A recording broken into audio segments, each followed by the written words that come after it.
This interview is brought to you by EmployeeEscapePlan.com, www.EmployeeEscapePlan.com. And if you want to grow your business, you're looking to get your marketing fundamentals down pat, you're looking to grow your business as a consultant, a coach, a service provider, Joe is extremely knowledgeable when it comes to building the systems, whether it's automated marketing, email marketing, webinar, whatever it is that you need to grow your business. Joe is the man. He has a ton of answers and guidance and experience to help you become your greatest possible self. So I highly recommend Joe Nicasio, www.EmployeeEscapePlan.com. What's up, Joshua? Just in time for the man of the hour. Nick is an engineer, podcaster, and recovering perfectionist. He's in charge of innovation at Snappier, where he builds accountability programs for online courses and ideas that aren't getting finished fast enough. He's a Lean Six Sigma geek with a project management background in heavy construction.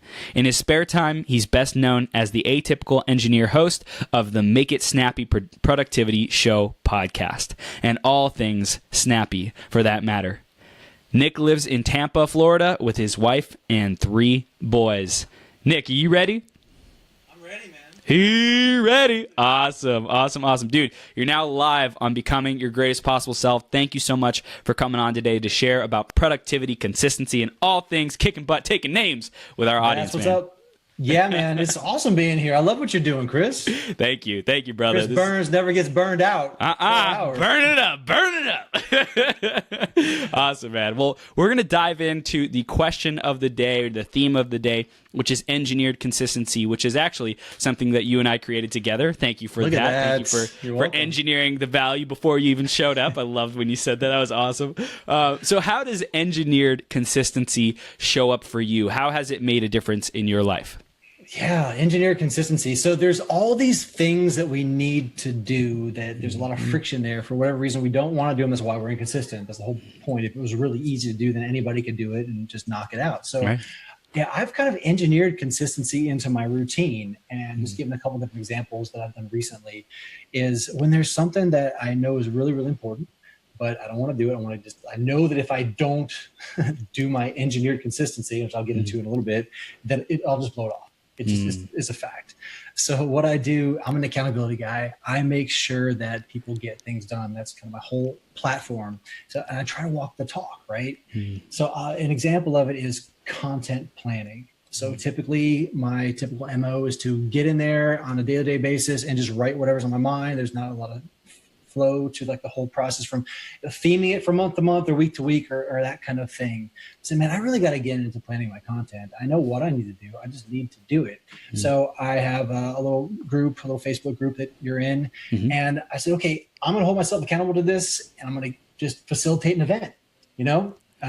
Everybody let's get together one time a week. We're going to plan our content together. We'll get on the Zoom call. I'll start the timer and we'll get in there, talk about what content we're going to plan, give each other tips. It's actually really valuable. And then we'll start the timer for 45 minutes and check back and see how it went. It has been hugely valuable. I think we've done it 7 or 8 times now, and it's growing and people are showing up and planning a content together. It's a random thing, right? Another cool example of it is, I'm not sure if you've seen the Tim Ferriss TED Talk about fear setting. Yeah, he goes into fear setting, and it's kind of like an alternative to goal setting. The thing that you fear the most, he says, is the things you ought most to be doing. And that's always resonated with me since I read the 4-Hour Workweek back in 2007. And I've always kind of wanted, since I seen that TED Talk probably like a year ago, I was like, I want to do that. I want to do that fear setting thing. And it kept digging at me. And one day I'm going to do this fear setting thing. One day I'm going to do it. And it came to the end of the year. What better time to do a fear setting thing than the end of the year when you're setting your goals for the year and stuff. Yep. So not ever having gone through the exercise, holding myself accountable, I facilitated another event. Same kind of process. I just put together a deck best I could and said, we're going to work this thing out together. And I got it done. I've done it for weekly reviews. I don't know if you're a David Allen fan of productivity, like it's really good to reflect on your week. What went well? What could you be improved? Get your inbox to processed, to zero, dare I say inbox zero, all that kind of stuff. Wasn't doing it consistently. Hold myself accountable. So it's like, if people are dependent on me to show up, Even though it's my own stuff, selfishly, it's my own stuff. I want to get it done. There's other people who need to do it too. So the biggest thing that I've learned in 2017 is to implement that kind of engineered consistency. Wow. Dude. What a powerful way to start off this interview, Nick. Damn. All right, cool. Man. So let's dive into more of who is Nick now. What are you working on? What are you creating? And you mentioned some really cool stuff, projects, and ways to add value to the community. I love that. So tell us more about it, man. Sure. Well, I kind of go back to like the journey, right? Yeah. So I left my comfortable corporate job as an engineer. I actually did capital project management. I think the biggest project I ever managed for was heavy industry. It was like $100 million. So like not really small projects. And I really learned how to like rally a team around a cause for a project. So you got like 100 contractors working for you and you got to get them in on budget, on schedule, and on quality. It's kind of this, what I've realized is like a massive accountability exercise. I didn't know that at the time I quit. All I knew is I had enough people in my circle that would be willing to work with me as an independent. So that's really how I started as an independent contractor doing project management consulting. Got work really quick in Tampa, Florida, sent me out to your neck of the woods a little bit. I went to actually LA. I was in Compton for about 6 weeks. Wow. Working for a credit card manufacturing company. And I had a project out there and it went really, really well. But after about a week and a half of like the thrill kind of wore off. I started really missing my family. I got 3 kids at home. And it was tough. I said, man, this consulting thing, I'm not sure if this is sustainable for me. I don't think I can bounce around the country or maybe even the world for this long period of time. I've got to figure out this location independent thing. And it had been in the back of my mind, like most of the entrepreneurs I read, like the 4-hour work week and dove into those kind of concepts, but I didn't know anything. As an engineer, we tend to just get into our little silos and just grind away and don't talk to anybody. I've never really had that attitude or that personality. I think that's one of the reasons I was successful as an engineer. but that is kind of the MO. Yeah. So I had tried some side hustle stuff while I was working full time. My routine was like get up in the 4 o'clock hour, get to work like by 6 o'clock, and then I would report at my desk at 8. I'd hide in a conference room for 2 hours, work on my side hustle, and then report to my desk. And I did that for probably about a year and a half, and didn't talk to anybody. Just built my little thing. It was crazy. It was a DIY baby thing. It was bizarre. I didn't test anything. I actually ended up self-publishing a book on DIY baby stuff. Wow. Yeah. I just had this whole thing in my head that I thought was really going to work. And I got so burnt out on it that I ended up just kind of leaving it. I learned a lot about myself though. Yeah. So I left. And when I was out in LA, I realized I want to kick off this location independent thing a lot better than I had done with the DIY baby thing. Met a coach and got convinced that maybe this coaching thing would work. So I started doing productivity coaching because productivity was the closest fit in the online world that I could find to what I was doing with project management. It was and I felt like I was a pretty productive guy. So I really just fully engulfed myself in that space. Started the podcast on Christmas of 2015. Wow. And just try to give myself some credibility and learn who the players are in that. So I'm kind of friends with guys like Mike Barty and Eric Fisher and Zach Sexton, the guys that play in that space. Yeah. But I learned after about a year and a half of coaching that coaching was not really my bag, man. There was so much mindset stuff there. And I found myself convinced. I had a great plan, productive plan. I knew what people needed to do, but I hated convincing them they needed to do it. It was just not a really good exercise for me. And I found myself getting increasingly frustrated. I'm like, this coaching thing is just not working. So I did okay. I had maybe a couple clients a month, low 4-figure additional income, but the majority of my income was coming from the contracting. So I went through that exercise and I got to the point where contracting slowed down, coaching wasn't working. I got a little bit of a low point. So I did some reflection like, well, okay, out of the 14 years I worked in corporate, what I've been doing here for the last year and a half, what am I doing here? Yeah. Where's all this going? Yeah. And it came to accountability. So I started just experimenting with accountability. I put together Shark Tank. Dude. I wanted my own Shark Tank. I said it was like near the end of the year. There's like 8 weeks left in the end of the year, 2016, I think it was. And I had a platform, a little bit of a following at this point. So I started reaching out to people. What do you need accountability for between now and the end of the year? What do you want to get done? I want to hold you accountable to that goal. I have an idea. And so people started enrolling in this haphazard slap together between Slack and Facebook group thing that I was doing. But the cool thing was I was able to assemble like 21 entrepreneurs that were relatively successful, and all these members, about the same number of members that would pitch their goal to this panel, these my sharks, my own personal sharks. And I facilitated the whole thing. And the one thing I learned out of that exercise is that people's goals are all over the place. It's too much handholding. It's not scalable. It's like the logistics were a nightmare. There wasn't, but it was a really, really good MVP. Yeah. And I also learned the power in testing and validating your ideas, which had I done that as a side hustler in 2012 or whatever, as an engineer, dude, I would have saved myself probably 5 years of work. So I really dove into that, because 90% of the people that were pitching these ideas, the entrepreneurs who actually knew what they were doing, not like myself, that was a commonality. 90% of them hadn't tested their ideas, including myself. That little thing that I slapped together was the first time I ever validated anything, like before I wasted a lot of time and money doing something. So I said, okay, since everybody's goals are all over the place and nobody really knows how to do that, what if we held people accountable to a process, a proven process? And so I started experimenting with that. And the process that made the most sense was the idea validation thing. So as somebody had screwed it up like 5 or 6 times previously, as I'm really going to own this thing, this idea validation thing. And that actually went really well. So the next round of this whole little program that I did, people actually got results, moved on to sell their own, validate, and then actually start their own little things. But the finishing wasn't there. The accountability wasn't there. So as I continued to go through this, I really leveled up that accountability. Okay, now how do people actually, what does it take to people actually finish a process? And that led me into what kind of people need my stuff.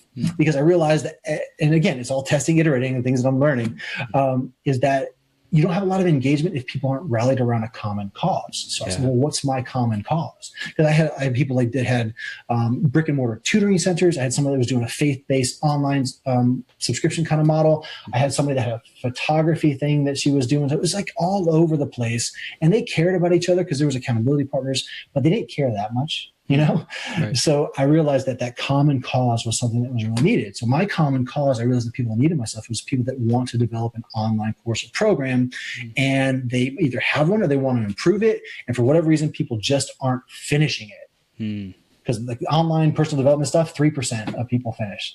It's pitiful. It's horrible. Yeah. And so I want to jack those numbers up. And right now with the current cohort that I have going through, we're really targeting around 60%. That's the number. And it's so far, so good. So that's kind of like a long answer to your question, but that's what I'm all about. Love it. I love it. Yeah, I love it, man. And you shared a lot of gold in there. You started with the side hustle, like, hey, let's just go, see what sticks. And, I would say if you have someone around you who has done what you want to do before, or who can give that kind of outside perspective, or a mentor or a coach who specifically can coach you in that kind of stuff, that really makes a difference.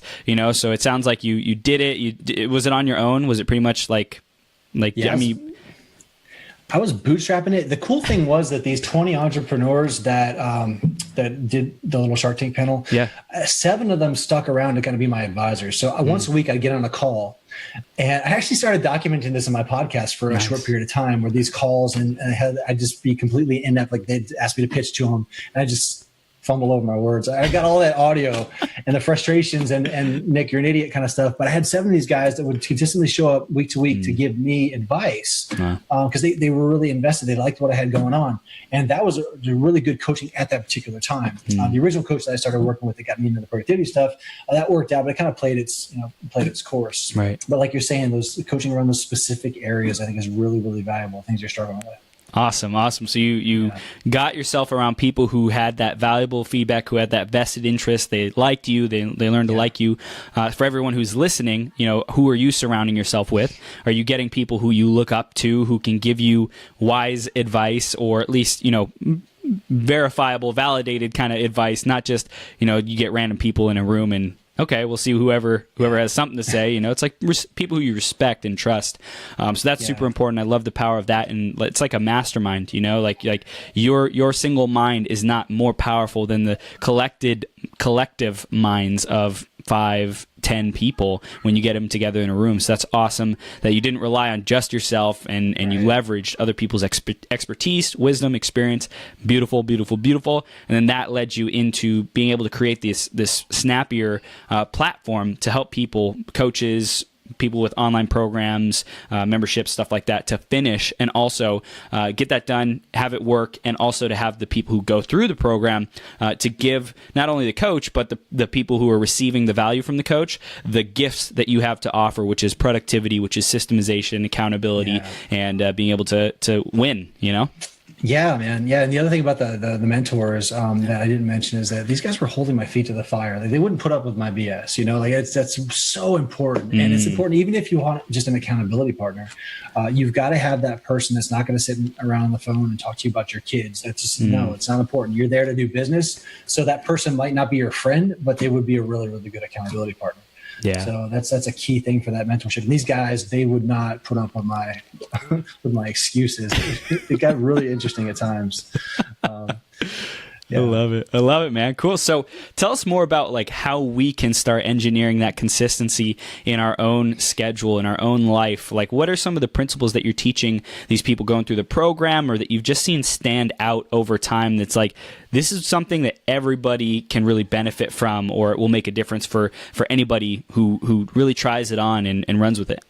Well, a couple of things. I mean, I'll start with people not so much that are going through the program, but just people that I'm helping. Yeah. Like, there's a lot of courses are huge. What, $300 billion industry? I think it's ridiculous. Wow. And but a lot of the people out there that are putting these things together, they'll do a bunch of videos, and that's good, kind of modules, and they'll just start throwing things out, like things that you need to do. And as a person that's taken a lot of these courses, like, it's super overwhelming because you're like, okay, that's a really good idea, but then you're left to your own devices to figure out how to do it. So one thing I've found that's just really, really helpful, and I think probably a strength, a superpower, if you want to call it that, is I can take that stuff and I can say, okay, if I were to take that action, what is the next logical step? And that typically sends me down like a rabbit hole because there's some other thing that needs to get done to take that step. So then it's like, okay, well, how do I get that done? So like really thinking through that process is good. So I think that when you are overwhelmed with anything that you're trying to get done, if you're not consistent with something, or you're doing a task that's just you're unfamiliar with, there's gray there, and gray causes overwhelm. So if you think through that, it's good. that overwhelm and think, okay, what really is, if I was just at the next step, it could be as simple as, I just need to put a post out on Facebook and see if anybody knows something about, I don't know, researching the boating industry, because I'm just completely off the cuff. It's like, I'm just, spitballing here. But, like, what is that next logical step? Give me an example. Like, something, Chris, like a complex task that you can think of. What's a complex task? So a complex task would be, for example, getting to 1,000, let's say, we'll say 10,000 downloads a month on a podcast, right? How do I get there? How do I do the marketing? How do I take it from 1,000 a month to 10,000 a month? Like, what does that take? Yeah, completely overwhelming type of thing. So the first thing I do is find out if I'm not a member, like in a podcasting type Facebook group, I'd find the most popular podcasting type Facebook group. And then in that group, I'd find the person that's done that. Right. And if I can't find the person that's done that, I find a person that knows somebody that does that. So that would be my next logical step. And then you kind of follow that track. Okay, well, what's the end goal? I want to talk to this person, get that knowledge. This person offer a program or something like that to help get them there. Other questions. Is the process different now in 2018 than it was when they got their 10,000 downloads in 2006, when it was super easy to do that? Yeah. Like, those are the kind of things that I would think through, but just taking it one step at a time. That's the whole thing. Like, it's just don't think all the different things you do. Don't think about all that. No, it's like, what is that next logical step? So that's one thing. Another question you asked me was, what do I teach people in the program? I can go specifically into idea validation, but like my whole premise is I take other people's stuff and I help create their content. Now I do have other in-house stuff that I do, but fundamentally, when it comes to productivity, I feel like a lot of people get it wrong. Like, productivity is not like checking things off your list all day. It just doesn't work that way. I take more of like an essentialism type of approach, where my favorite book in the world is The One Thing by Gary Keller and Jay Papasan. I actually had him on my show, which is awesome. And it's the good, ask yourself the fundamental question. It's, a super powerful question, but a very difficult one to answer, which I had not mastered the process of answering the question. Is what's the one thing you could do to make everything else you're doing related to this thing easier or unnecessary? Do you find yourself asking that question a lot in your communities, in your daily life? Like you just live that philosophy? Yeah. Another story for you, man. So as a project management contractor, I'm still involved in that world. I get into like heavy industrial facilities. One thing that we need to do is do safety training. It's just once a year, I got to renew my safety training. Right. It's a 10-hour endeavor. It's ridiculous. I lose a day full of work. I'm paying for this thing. And the other thing is like they really can't, they don't give you any leeway of like being on your phone and trying to conduct things that are inside the classroom. You get to take breaks for all that kind of stuff. So it was me, my thoughts, and the safety information, but I had a notebook. Just like this. And Chris, man, I took 15 pages of handwritten notes. Yes. I'm like, what's the first thing I could do? I could do my weekly review. So I started writing all that out. And I got to the point where I just really dove deep into everything. Anything came to my mind, things I needed to do. I made a list. I started categorizing things. That's and awesome. then I got into, okay, what's the thing that's overwhelming me right now? And that thing was my marketing. My word for 2018 is marketing. Yes. Typically, I suck at it. I'm just not the marketing guy. And I said I'm going the full circle here because I actually very, very recently I've discovered the one thing in this area for me. But this is kind of how it evolved. So I'm sitting there going, I got all these like channels. I have all these streams, you know, like between my Facebook group, my email stuff, appearances like this one, all these different ways that I could market, all the like the opt-ins, the lead magnets. I had a lot of stuff. I had my podcast. So I started just drawing all these boxes, almost like a mind map. I'm like, okay, well, this is the end goal, like Snappier membership. That's the end goal. So I'm gonna put that right there in the middle. Okay, how are people getting there? So I started drawing, connecting. And dude, I had spaghetti. Like I got done, I'm like, what? This is ridiculous. And I never went through this exercise before. So I asked myself the question, like marketing is totally overwhelming me. Why am I not consistent with marketing? Because look at this, dude. I don't even know where to start. So I started, what's the next logical step? I got to start figuring out who is like can help me simplify this. Like it's the one thing that's gonna make everything easier or unnecessary for me now is to simplify this plan. Like what's the 80-20? What's going to give me the 80% of my results or 20% of my efforts? I can't make that decision if I'm too close to it. Right. So it led me down the path of, okay, who can I get to help simplify this? I'm going to give you my spaghetti. I went to a really, really good program called Lucid Chart. If you want to make quick flow charts, cool. That's what I did. And I went there. I kind of took dude, I still have it. Hold on. I have it. This is my notebook. Wow, here it is.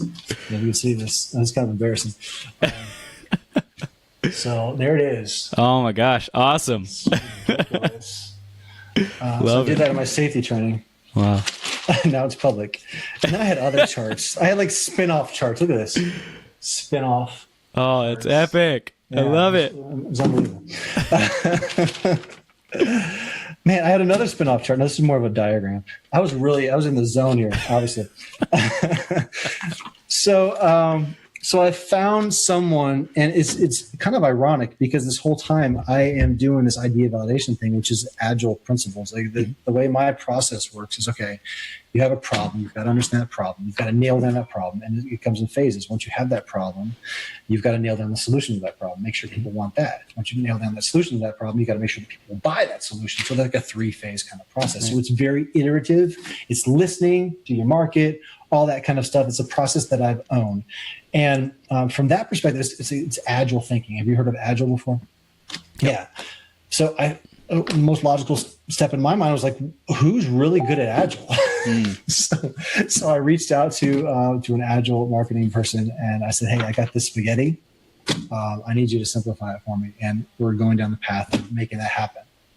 So that's the one thing that would make everything else easier and necessary for me right now. Since 2018, marketing is that's my word for the year. Dude, that's awesome, man. Awesome. So that one thing when we like you said, take one step at a time. That's something that we teach at Burn It Up Coaching too, is like one step, the next step. And it's almost even, there's an element of faith in it as well. Like the next step will appear, the step that you're supposed to take will appear when you take this step. So just trust, trust the process. You don't need to have all the steps figured out. You don't need to know all the points. And as long as you have that end destination, you might think that there's a bunch of different pathways, or one pathway in particular that is going to get you there. And it's through the process of actually testing and being in reality. What does the marketplace actually want that will deliver the results? So I'm curious, like, is there anything else that we can say about that, about people being delusional about just selling stuff for no reason? Is there any other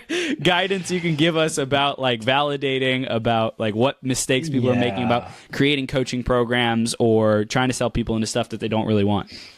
Yeah, man. I mean, the digital marketing space, I guess it's kind of what you can call this thing that we're doing. There's a lot of shiny objects, and there's a lot of experts out there telling you how to do stuff. So I feel like that one of the problems that people have when they're just going out selling stuff for the sake of selling stuff is a couple of things. One, they're in this like mode, this mental state, a place of need. They're in a position of need. Like a lot of people are going out there trying to position themselves as expert coaches and people that can grow your business to multi-million-dollar levels when there's not a lot behind that. So they're kind of they're falling into coaching because it seems like it's the thing to do, or they're falling into ClickFunnels because Brunson says it's easy to do. And there's all these other people that are telling you how to set up your ClickFunnels. So like, I think that innovation is always an option, right? And if you're copying somebody else's formula, it might work early on if you're like riding that wave, but eventually it's not going to be sustainable. It's not going to be sustainable for you mentally either. So if you're going to get into this whole entrepreneurial craziness, which is, it's sexy. Sure, it's sexy, but I mean, those feelings of ineptitude that you have that go along with the sexiness are just like, it's crazy, right? Like it's crippling. It's this ridiculous emotional roller coaster, right? Yes. So if you're going to do this, you might as well do something that you really care about. Like go through the exercise that I went to after being into this space for like a year and a half. Like go through that exercise before you get into it, make that decision early on. And I'm not saying everybody's like that, but I've seen a lot of that stuff. Like people are trying to figure it out just because it seems like it's the right thing to do. What's the most logical, like the best logical step is to really look towards what do you want in that lifestyle? And is that entrepreneurial freedom thing you're looking at, is that really necessary? Like there's so many different options now these days with companies getting on board with the millennial mindset type of thing. Like you care more about your freedom and contributing to a work that matters, like that sort of thing. So you have more flexibility, like taking the corporate route these days. So like, I just think that if people are jumping into selling something for the sake of selling something so you can call yourself an entrepreneur, it's not going to be sustainable. You're going to get burned out. So like pick something that really matters. Like you care about work that matters, pick something that really matters. Not just worry about your lifestyle. Yeah, I love it. So in addition, once people have something that really matters, because like, I think the biggest thing is that people jump into entrepreneurship, and yes, they think it's sexy. Yes, they want the freedom, the time freedom, money freedom, all that good stuff. But they also do it because they know that they can help people, and the belief that they can help people can often derail and blind entrepreneurs. So is there anything you have to say about that, about people who build courses and their course only completes like 3% of the people who sign up? Like what is it that they need to hear about building that course, or about testing or understanding their market that would make a difference? Yeah. So if you're building a course because that's what everybody else is doing, you have good intentions, you think you have something to offer a value, but you're in your head, like I was with my DIY baby thing, then the first thing you do is make sure that people really want that thing. And the connection, or I guess the tipping point, if you want to call it that, if that's not too cliche, is when you find that synthesis between what you think you want and what your target customers actually want. You make that connection, and you're not afraid to give up your baby. Like you care really, really in depth about the people you're serving through this course. but you don't care so much about the method of serving them. You're open to those ideas. I mean, you obviously don't want to be way out of line, but the end game, if you want to help these people in a certain way, there's different paths to get you there, and you've got to be open to those paths. So the process again is like just really diving into what are those pain points, what are they struggling with, what are those challenges, and be open to hearing that. You're going to make some sort of hypothesis up front. You're going to make a guess of what you think people need because of your own personal experiences, or maybe one or two conversations that you've had with other people. That's not enough. Like, you've got to really nail down that pain point 10, 20 times, nail it to a T. And then after you have that pain point, make sure you can deliver a solution to that. And make sure that solution you think you can deliver to it, people actually want. That's the next phase. So you have these, I'm a really big fan of, funnels are fun, obviously. ClickFunnels is huge, and writing copy and Mad Libs, it's like Mad Libs copy these days. Yep. It's ridiculous. I'm not trying to be like, I can be really, really cynical with this stuff, and I got to hold back. But yeah, I mean, I'm a big fan of getting in the trenches, and like Pat Flynn does a really good job of this with Will It Fly, and I've been through them all. Ask Will It Fly, the Lean Startup, Running Lean. Trying to think of other ones out there, but you've got to get in the trenches. You've got to have the uncomfortable conversations, and the other big kind of aha thing is if you don't want to have those conversations with people, then you're not going to be all that effective at selling, right? And that should be kind of a red flag for you too, right? Like, if you don't like to do the selling, then the strategy might need to be reconsidered. So if you're not willing to put in the time and effort to have these difficult conversations, and you're not willing to put in the time to get better at having these conversations, then this path might not be the right fit for you. So anyway, yeah, getting into making sure that you're talking to people, that your solution that you think you can offer people actually addresses the problem that they have. And then after that, it's actually pretty easy. If you develop this solution to the problem that they say they have, how much would they be willing to pay for it? You can test that without being abrasive, because right now you don't have anything to sell. You're just gathering data, man. You're like just talking, having conversations. And then at the end of those conversations, you can say, okay, well, if I end up building this thing that we've talked about, can I run you a demo? Would you be open to that? It's like a 3-phase process: problem, solution, demo. And if you really take somebody all the way through those 3 phases, they feel like they've built it with you, and you're much more likely to get the sale. So it's kind of cool. I mean, it makes selling a lot easier because you're kind of collaborating versus just like pitching somebody random. Yeah. Do you find that the entrepreneurs or coaches, consultants, people creating courses, do they really adopt? Have you found that they like and enjoy the phases and, hey, what's the problem? Hey, what's the solution? Hey, let's demo. Is that something that you feel is naturally picked up by them? Heck no, man. No, they hate it. No, that's why they need accountability to do it. They want to cut corners, man. Yeah. That's why this process this in-house kind of process for Snappier is so effective, because people don't want to do it, man. And they need that community of supporting, because some of these conversations, they get deflated because they got to pivot, and there's like a lot of emotion around there, Yep. So, no, that's not a natural thing at all. Like, what do people want to do? They want to build their funnel. Well, no, they didn't want to build their funnel. They want to hire somebody in like a Facebook ad person or whatever to build the funnel for them. Yep. And then hope that it works by, boosting posts down. I don't know. Again, I have something, send traffic to it. Let's make money. Yeah. And that it might work, man. I don't know. Have you talked to anybody that's just completely offload it? Don't even think about it, that it's actually worked for people? It might. I don't know. I haven't talked to anybody that it has. I don't think so. I think there's a lot of people out there that make you think that it'll work. But that's kind of the whole mirage. Yeah.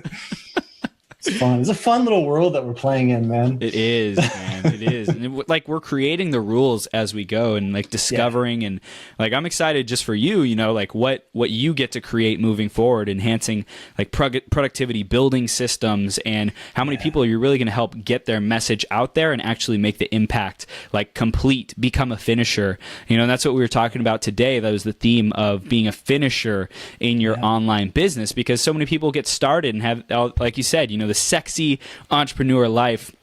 Yeah. And there's a lot of finishing that has to be built in, like you must become a finisher.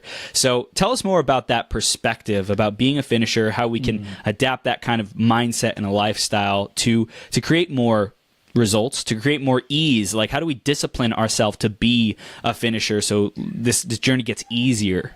Yeah, it's a really good question. There's a couple schools of thought, some people think that if you need someone else to be there to help you finish, then this isn't the thing for you. I don't really subscribe to that because I am a finisher. I'm an action taker, man. But there's certain stuff where there's just there's fear there. And we don't want to admit that we're scared of stuff, but there's fear there. Yep. And you need that person to push you along. So I think that kind of like we talked about before, if you have that community or that mentor or that coach that is going to hold your feet to the fire and identify those things that you need to finish, and there's a very clear pathway between the thing that you're going to need to finish and the end result, and you follow the path. And you have the systems and structures in place to know along the way that you're hitting your marks, then that's how you finish. And the trick is about finishing is and John Acuff says this beautifully. And I actually read his book after I kind of developed my platform. I was like, dude, this is so much in line with everything I'm talking about. John Acuff says that the hardest day when you're going to go out and set out to accomplish your goal is the day after perfect. So you can think about it. You got your 30-day goal. Let's just talk about simple stuff. Like, I want to drink 7 glasses of water each day. There's a lot of water trackers out there. I think it's a thing I've seen. Right. The water tracking app. And you're checking it off. You're like, man, I'm cruising along. And then and then you have a day off or it's a holiday or something and your kids are off school and your water intake suffers and you miss a day. So it's the natural reaction is it's not perfect. I'm going to quit and start eating pizza and stop working out. Forget the water thing. It didn't work out for me. I suck. So that having the person that's going to get you through the day after perfect and the community that's going to get you through the day after perfect, that's what's most sustainable. So one of the things that we do is one of the incentives, and I'm going to give it away. You got to put skin in the game to finish too, right? It's got to hurt. So there's financial incentives for Snappier. We basically pay people back. Each week they get stuff done on time, and each week is standalone. So if they miss a week, then that week's gone. That $50 is gone. Sorry. You don't have to play catch up though, right? To get the rest of your money back. That's okay. You're starting. Now you have a new end date. And it's a week out. You still have the opportunity to earn the rest of your money back. Right. So kind of keying in on people's fear of losing something is a lot more powerful than their opportunity to gain. Wow. So if you can figure out a way to put skin in the game, either with another person, one of my favorite things to do is kind of what I've already talked about. I didn't really tee it up in this way, but me facilitating a fear setting event that I've never done, or a content planning session or a weekly review session.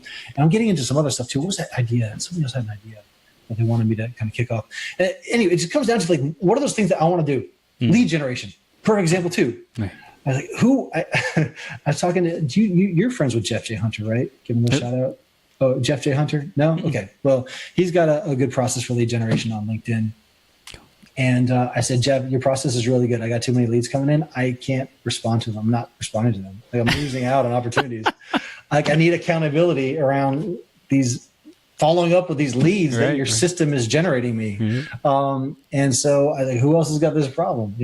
So I found 2 other people that had this problem, actually, believe it or not. And so now I'm showing up to this group and we're all kind of getting together and saying, well, how much time are you going to spend doing your leads? 2 hours. Okay, cool. We check back at the end of the day. How much did you get? Well, I got an hour and a half done. All right, cool. Keep on moving forward. There's somebody there that cares other than you. Yeah. Public embarrassment is a huge one. So if I don't show up for an event, or if I got to cancel an event that I know people are going to that are excited about, that's huge. That sucks, right? So it's kind of gamifying it in a way to just put skin in the game for yourself, and then get other people to care beside you. That's the entrepreneurial thing. My biggest lesson learned when I first started this journey was the day after I quit my job. I booted up my computer and I just kind of sat there.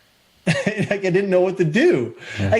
I was a productive guy in corporate, but I didn't have anybody telling me what to do. It was all on me, and I didn't set that infrastructure up from the beginning. So I just didn't have that support network, and it was super hard to get things done. I made a lot of mistakes early on, and had I set it up in the beginning, I had other people out there that cared, other than of course my wife cared. She's not getting involved in the details of my business. She's supposed to be bring home the bacon, right? Like, so you've got to have those people there that are going to make it hurt if you don't get that thing done.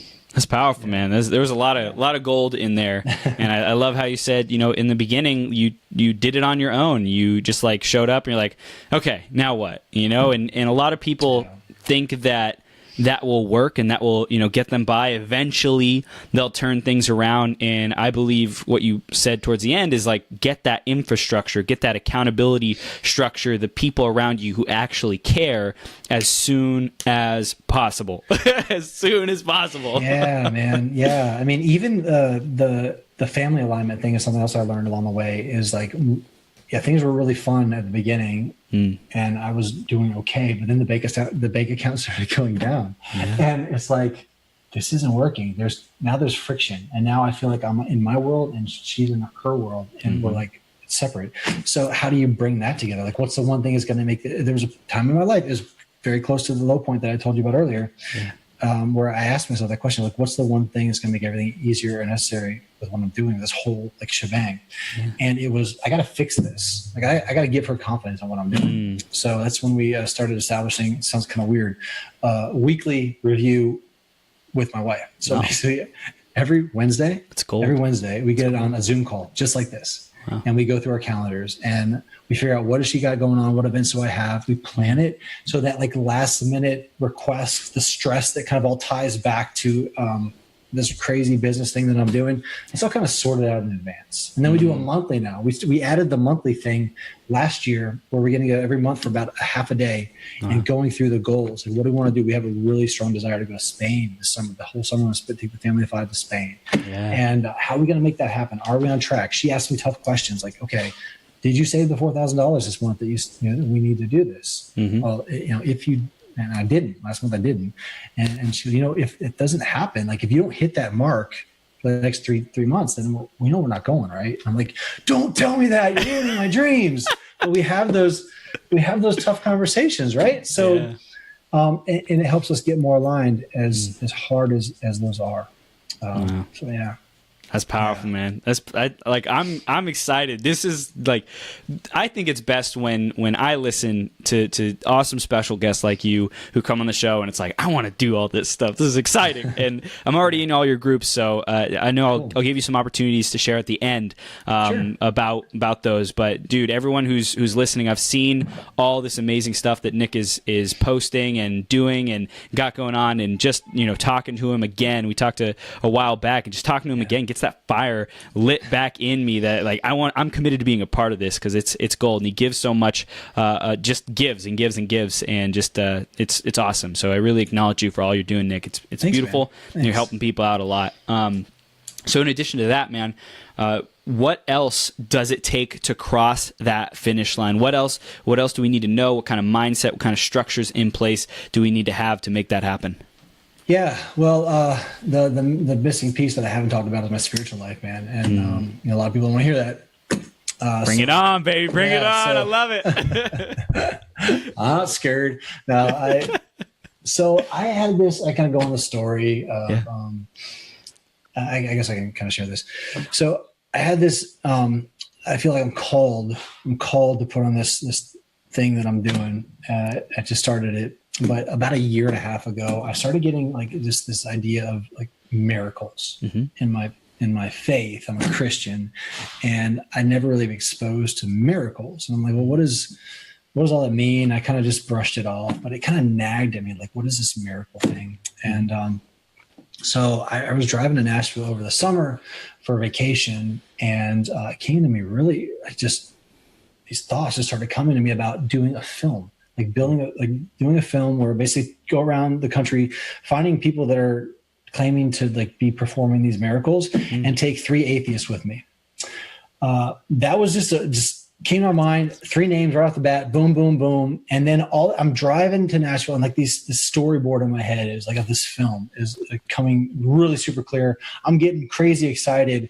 My wife's with me. I'm probably making weird faces, but she doesn't know anything. I'm scared to tell her because she's already stressed out about everything I'm doing. I'm like, oh, yeah, I'm going to add this. It would be a filmmaker. Yeah, sure. Whatever. So I'm like, all right, yeah, that was really fun, God. But like when you put me in a position where I can make a film, I'm all open to it, man. I'll chase these miracles. Yep.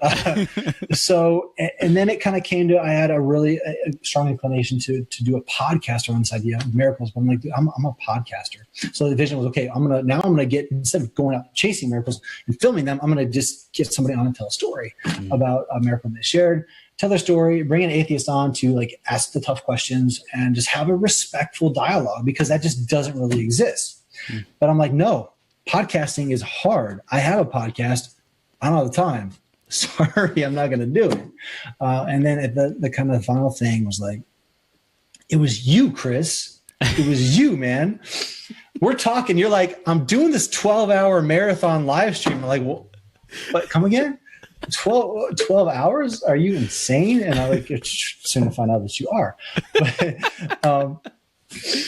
But you were the catalyst of this thing. And I didn't tell you this until after I started it. But I'm like, that's that long form. There's something there. And I'm sitting there and I felt the call. I felt like, you're not going to do the movie right now. Fine. You're not going to do the podcast. You can do a 4-hour live stream, can't you? I felt that. And yeah, I guess I can do that. Chris can go for 12. Chris can go for 12. I guess I can go for 4. So and it was like, I don't know, it was like a Wednesday night, or early Wednesday. It was a Tuesday night. And I said, okay, well, what? I don't really know. First of all, atheists always intimidated me for some reason. Like I was always really intimidated because my theology, I always felt like wasn't very strong since then. But man, I tell you right now, it's like I'm really beefing that up. But at the time, like I was like, I don't know, theology's not strong enough. I don't want to talk to atheists. They're going to make me feel weak and all this kind of stuff.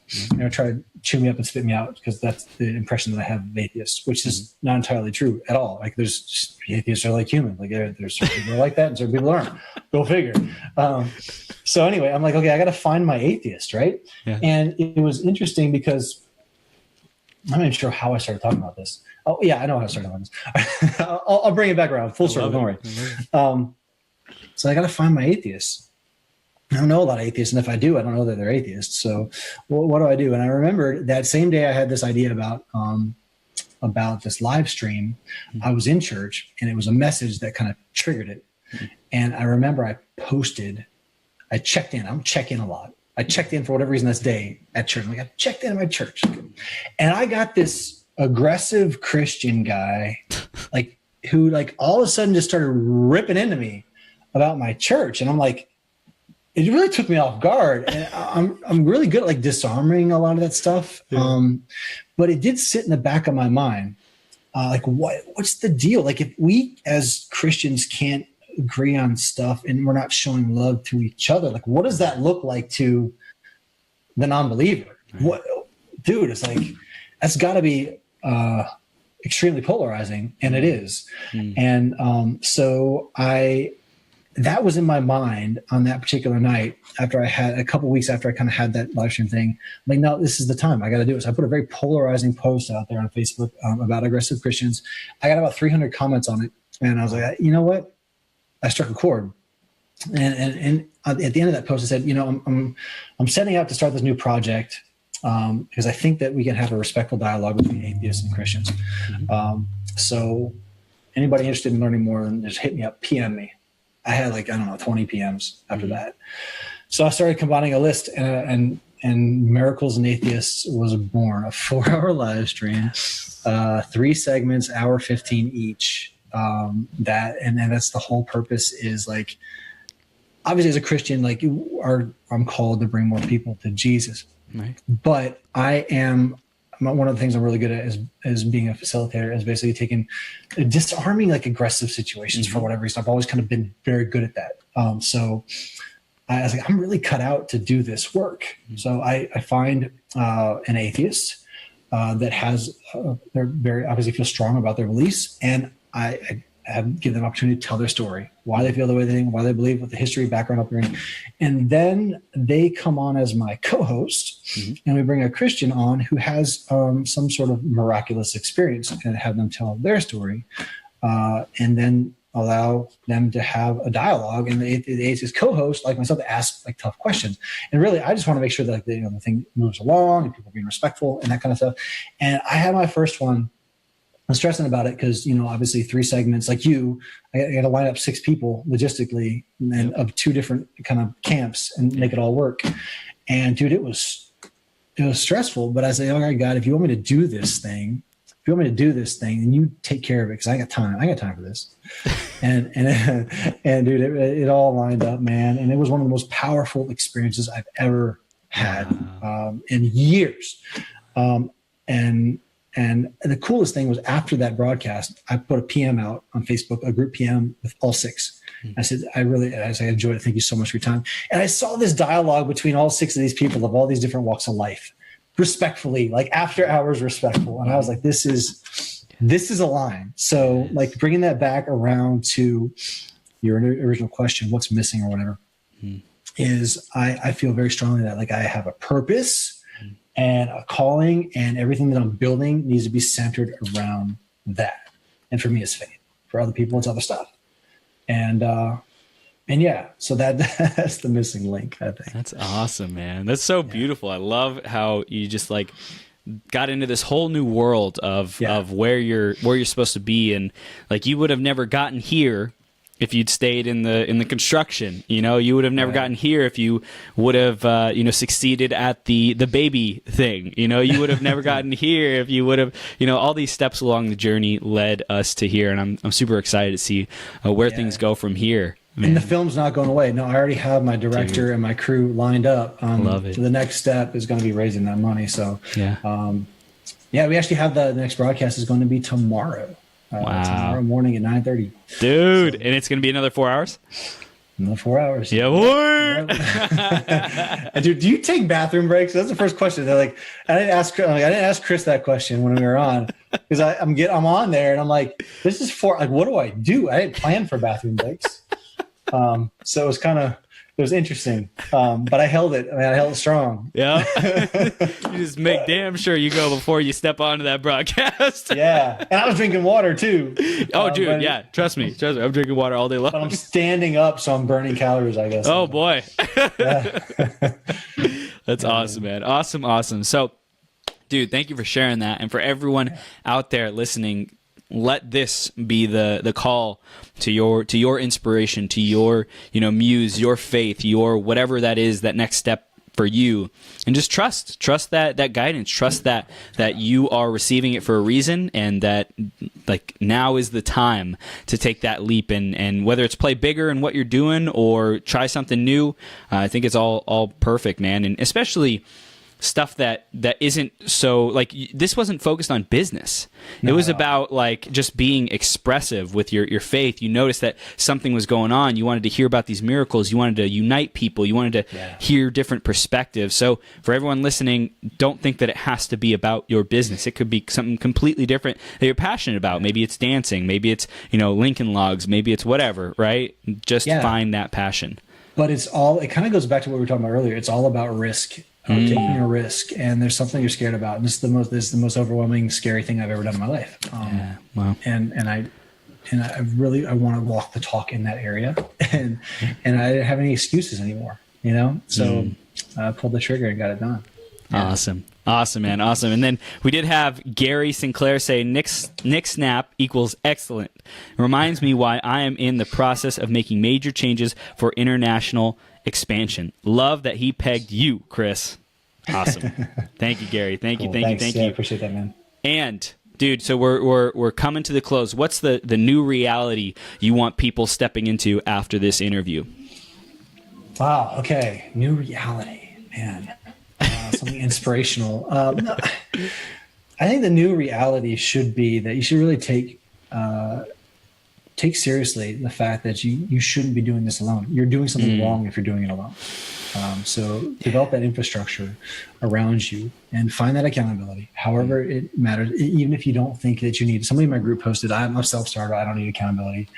I was silent on that one. I'm like, go get them, fine. But I vehemently disagree. I think everybody needs some level of accountability, because self-starters do get burned out. And I am a self-proclaimed self-starter. And I need this more than anybody else. So, So that's the thing. Yeah, don't do this alone. Beautiful. Awesome. I love it, man. So how do people stay connected with you? What do you want them to do next, brother? Sure. Yeah. If you want to be part of this Productive on Purpose Accountability Dojo that you and I are part of, that I facilitate, you can just go to bit.ly/POP group. That's my Facebook group. It's free. And I interact in there 2 or 3 times a day. And I really try to be there for everybody. And if you have ideas on things that you want to get done that are just kind of biting your, like ankle biting kind of stuff, and you want to figure out a way to facilitate that, and I have some sort of interest, then I am more than willing to step up and like host those types of events, just because, like, again, selfishly, this is the cool thing about this sort of platform is like, I want to get something done for me.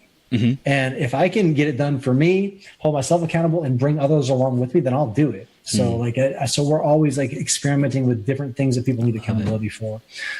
So yeah, the group is great.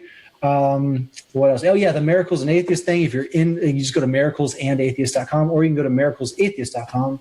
We'll be on from 6:30 your time, Chris. 6:30 a.m. Pacific, 9:30 a.m.